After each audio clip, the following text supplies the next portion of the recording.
Hello friends, कैसे आप सब लोग। फ्रेंड्स, आज की वीडियो में बात की जाएगी एक ऐसे महत्वपूर्ण मनोवैज्ञानिक के बारे में जिनसे रिलेटेड क्वेश्चन आंसर आपके एग्जाम में जरूर पूछा जाता है। चाहे आपका सीटेट का एग्जाम हो, चाहे आपके टेट के एग्जाम में हो, चाहे आपकी जो वैकेंसी निकलती है टीचिंग एग्जाम की, वहां भी पेपर में इनसे रिलेटेड क्वेश्चन आंसर आपको एग्जाम में जरूर आता है। ठीक है, ये मनोवैज्ञानिक है जिनका आज मैं सिद्धांत आपको वीडियो में बताने वाला हूँ, लेव वाइगोत्स्की, जिन्होंने की सामाजिक सांस्कृतिक सिद्धांत दिया था, सोशल कल्चरल थ्योरी दी थी। ठीक है, बहुत ही महत्वपूर्ण वीडियो होने वाली है। इस वीडियो से आप एक दो नंबर अपने जरूर कंफर्म करोगे, क्योंकि आपके खाली सीडीपी में नहीं पूछा जाता बाल विकास में, उसके अलावा जो आपकी लैंग्वेज होती है, जैसे आपने हिंदी, इंग्लिश, संस्कृत जो भी ली हुई हो, वहां पे भी इनसे रिलेटेड क्वेश्चन आंसर पूछे जाते हैं। ठीक है, तो बहुत ही महत्वपूर्ण टॉपिक होने वाला है आज आप सभी के लिए।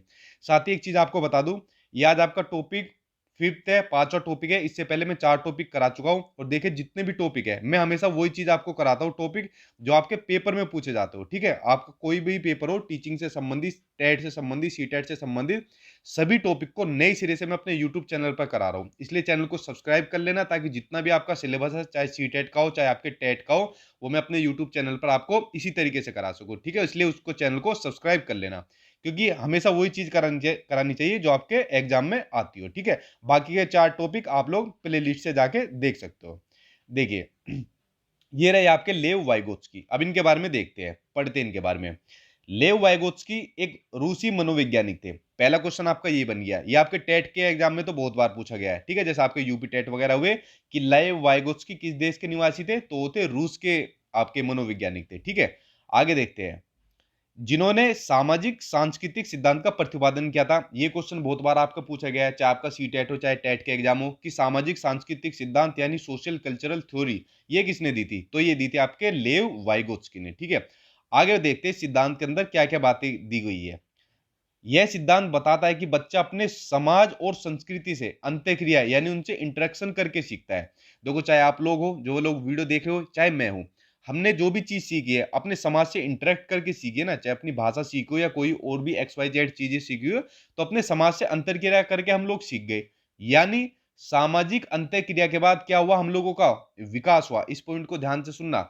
सामाजिक अंतरक्रिया के बाद यानी जब हमने अपने समाज से इंटरेक्ट किया, तो उसके बाद क्या हुआ, हमारा विकास हुआ। जबकि एक दूसरे मनोवैज्ञानिक थे जो कि बहुत ही महत्वपूर्ण है, इनके ऊपर मैं वीडियो बना चुका हूं, आप लोग देख लेना। जीन पियाजे मानते थे कि पहले विकास होता है और बाद में होता है अधिगम, लर्निंग यानी सीखना। ये क्वेश्चन आपका सीटेट के एग्जाम में बहुत बार पूछा गया है, इनके डिफरेंस के बारे में।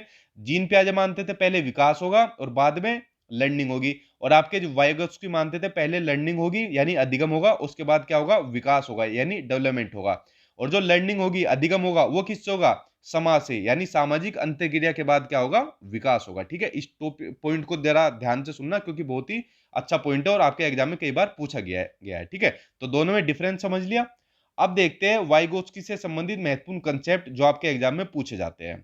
पहला कंसेप्ट आपका जेडपीडी का। ठीक है, जिसकी फुल फॉर्म होती है zone of proximal development. Hindi में अलग अलग नाम होते हैं, समीपस्थ विकास का क्षेत्र या फिर निकट विकास का क्षेत्र। आप लोग इंग्लिश वाला याद कर लेना, जोन ऑफ प्रोक्सिमल डेवलपमेंट। ठीक है, जेडपीडी। अब देखिए ये होता क्या है, देखिए इसके बारे में पढ़ते हैं कि वास्तविक विकास के स्तर तथा संभावित विकास के स्तर के बीच के अंतर को यानी डिफरेंस को जेडपीडी का क्षेत्र कहा जाता है। ठीक है, समीपस्थ विकास का क्षेत्र कहा जाता है। देखिए एग्जाम्पल के माध्यम से मैं इसको आपको बताता हूं। भाई आप लोग मान लीजिए सीटेट के एग्जाम की तैयारी कर रहे हो। ठीक है, तो आपका जो वास्तविक स्तर है, भाई आप लोग 70 नंबर तक तो ले आते हो। ठीक है, 70 से आगे 71, 72, 73, 74, 75 तक ले आते हो, लेकिन आप 90 तक नहीं पहुंचते। ठीक है, तो वास्तविक स्तर क्या हो गया आपका, आपका 70 हो गया। लेकिन मान लीजिए मैंने आपको कुछ गाइडेंस दी, या आपने अपनी तरफ से कुछ और, जैसे मान लीजिए बुक ली या मेरे नोट्स लिए या और भी जो गाइडेंस लेके आपने क्या काम किए, सीटेट के अंदर आप लोग 120 ले आए, तो ये हो गया आपका संभावित विकास हो गया। अब इनके बीच का जो अंतर है, यानी जो 90 नंबर है जिसपे कि आपका एग्जाम क्वालिफाई होता है, चाहे आपका सी टेट का हो एग्जाम हो चाहे आपके टेट का एग्जाम हो, तो ये हो गया आपका 90 नंबर, आपके इनके बीच का अंतर। यानी वास्तविक विकास का स्तर जो होता है और संभावित विकास का जो स्तर होता है, उसके बीच के अंतर को बोलते हैं जेड पे डी। ठीक है, तो आंसर ओ, तो ये आप समझ गए जेड पे डी के बारे में। चलिए अब देखते हैं इसकी दूसरी टर्म्स के बारे में, जो कि बहुत ही महत्वपूर्ण है। ये आपका स्कैफोल्डिंग, जिसको हिंदी में बोलते हैं पार्ट या फिर ढांचा, इसके बारे में जानते हैं क्या होती है। वयस्कों द्वारा दी जाने वाली, यानी जो अडल्ट्स होते हैं, जो भी हमारे बड़े होते हैं, उनके द्वारा दी जाने वाली टेम्परेरी हेल्प या गाइडेंस को स्कैफोल्डिंग कहते हैं। ठीक है, देखो ये यहाँ पर बच्चा, छोटा सा बच्चा साइकिल चला रहा है, तो इसके पापा ने इसको क्या दी, एक टेम्परेरी हेल्प दी, ठीक है, थोड़ी सी सहायता दी ताकि ये बच्चा साइकिल सीख जाए। तो ये क्या होती है, स्केप फील्डिंग होती है, ठीक है, जो भी टेम्परेरी हेल्प या गाइडेंस दी जाती है। जैसा आपका एग्जाम, मान लो सीटेट का ये एग्जाम है, इसको पास कराने में मैं भी आपकी क्या कर रहा हूँ, हेल्प कर रहा हूँ, टेम्परेरी हेल्प आपको दे रहा हूँ, ठीक है। तो ये सभी क्या होती है, स्कैफोल्डिंग होती है, बहुत ही इंपॉर्टेंट टर्म है आपकी, आपके एग्जाम में पूछी जाती है। स्कैफोल्डिंग के बाद जो दूसरी महत्वपूर्ण टर्म है वो है आपकी एमकेओ, यानी मोर नॉलेजेबल अदर, ये होती है इसकी फुल फॉर्म। ये कौन होते हैं भाई, जो स्कैफोल्डिंग थी, जो टेम्परेरी हेल्प थी या गाइडेंस थी, वो कौन दे सकता है या कौन देता है, टीचर दे सकता है, जैसे मैं आपका टीचर हूं, मैं आपको दे रहा हूं, ठीक है। पेरेंट्स दे सकते हैं, हमारे मम्मी पापा दे सकते हैं, हमारे दोस्त दे सकते हैं, हमारे घर के अंदर जो बड़े बहन भाई है वो दे सकते हैं। मान लीजिए हमें कोई क्वेश्चन समझ नहीं आया, तो हमने बड़े बहन भाई से पूछ लिया, तो वो भी क्या हो गई, एमकेओ हो गई, ठीक है, यानी जो हमसे बड़े होते हैं, ठीक है, नॉलेज में बड़े जो होते हैं हमसे, वो होते हैं आपके एमक्यूओ के अंदर, ठीक है। बहुत ही महत्वपूर्ण टर्म्स है, इन दोनों को अच्छी तरीके से समझ लेना, आपके एग्जाम में देख लेना, जरूर देखने को मिलेगी, ठीक है।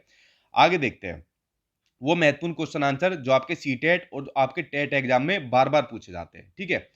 देखिए, निम्नलिखित में से कौन सा वाइगोत्स्की के सामाजिक सांस्कृतिक सिद्धांत पर आधारित है, ठीक है।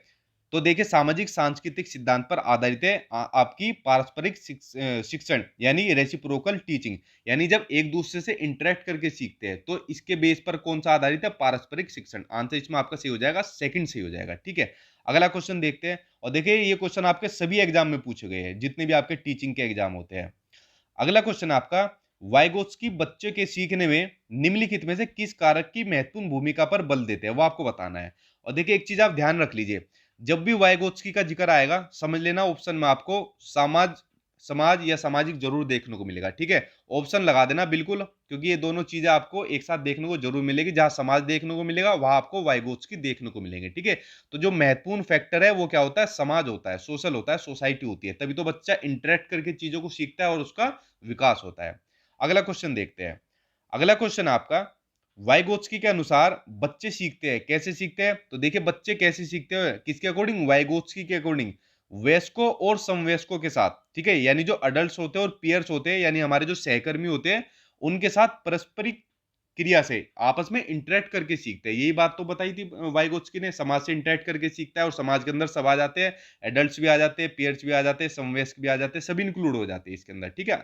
चलिए अब देखते हैं अगला क्वेश्चन, और देख लो इन क्वेश्चन आंसर को ही आपको एग्जाम में देखने को मिलेंगे, ठीक है। ये बहुत ही महत्वपूर्ण क्वेश्चन आंसर है, इनको रिपीट करता रहता है एग्जामिनर भी अपने एग्जाम के अंदर।